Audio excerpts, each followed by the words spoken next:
Hey guys, আমি আফরান নিশোর দাগি movie review করব। So চলো গাইস, ভিডিওটা শুরু করা যাক। সো গাইস, আমি যদি দাগি মুভির এক লাইনে রিভিউ করি তো আমি এতটুকু বলবো যে এই মুভিটা আমার কাছে একটা মাস্টারপিস মুভি হয়েছে। এই মুভিতে অভিনয় করেছেন আফরান নিশো, তমা মির্জা, সুনায়রা, আরও অনেকে। এই মুভিটা পরিচালনা করেছেন শিহাব শাহিন। এই মুভিতে আফরান নিশোর যে অ্যাক্টিং, যে পারফরমেন্স, যে ইমোশন, রোম্যান্স সব কিছু ছিল অসাম লেভেলের।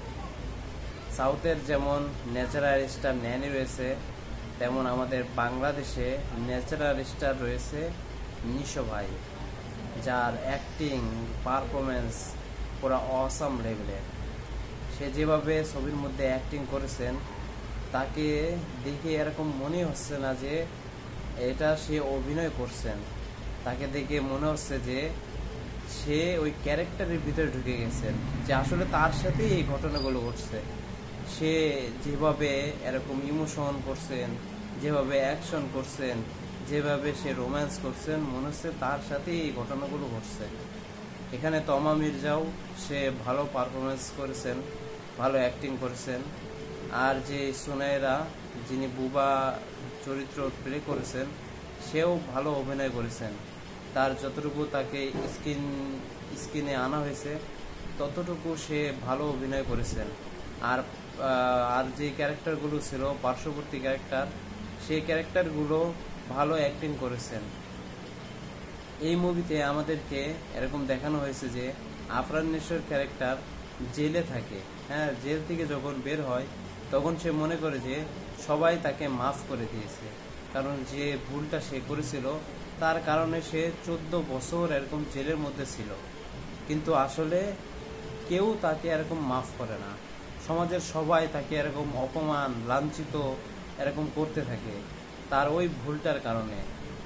আর সেই কারণে সে এরকম একটা কথা বলতে থাকে, যখন সে নার্ভাস ফিল করে, হ্যাঁ অপমান ফিল করে, তখন সে বলতে থাকে যে আল্লাহর পৃথিবী কত সুন্দর, চাঁদ সুন্দর, নদী সুন্দর, সমুদ্র সুন্দর, সব কিছু সুন্দর, এরকম সে বলতে থাকে। এই কথাটা সে জেল থেকে এরকম শুনে এসেছে।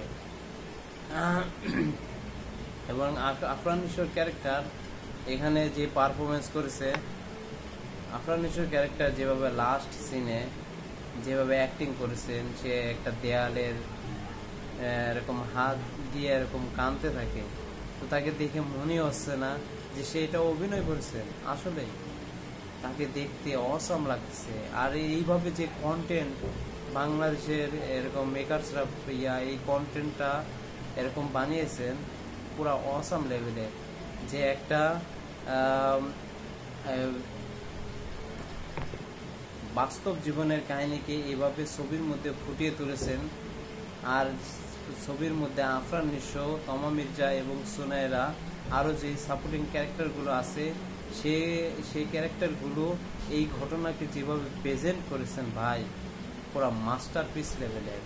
এখানে যে আফরান নিশো যে একটা গ্যাংয়ের সাথে থাকে, গ্যাংয়ের সাথে সে কি করে, কি কারণে সবাই তাকে ভয় পায় এবং সে কি পাচার করে, এই সম্বন্ধে আমাদেরকে বেশি কিছু দেখানো হয়নি। শুধু তার ক্যারেক্টারের মধ্যে আমাদেরকে ফোকাস করতে দেখা গেছে, তার পরিবারের মধ্যে আমাদেরকে ফোকাস করতে দেখা গেছে। সো ওভারঅল গায়েস, এই মুভিটা আমার কাছে অনেক ভালো লেগেছে। আমার রিভিউ আসার আগে আপনারা হয়তো বা এই মুভিটা সবাই দেখে ফেলেছেন, তো আমি আপনাদের কাছে ক্ষমা প্রার্থী যে এই মুভিটার রিভিউ অনেক দেরিতে আনার জন্য আমাকে সবাই ক্ষমা করে দিবেন।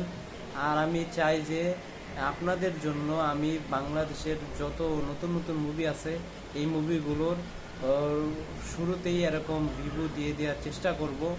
আর আমার চ্যানেলে আপনারা যদি নতুন হয়ে থাকেন তো প্লিজ চ্যানেলটা সাবস্ক্রাইব করে দিন, পাশে থাকা বেল আইকনও টিপে দিন। আর চ্যানেলটায় আপনাদের যদি ভিডিওটা ভালো লাগে তো প্লিজ লাইক, কমেন্ট, শেয়ার এবং সাবস্ক্রাইব করে দিন। তো সো গাইস, নেক্সট ভিডিওর জন্য আমার চ্যানেলটা সাবস্ক্রাইব করে দেন। বাই।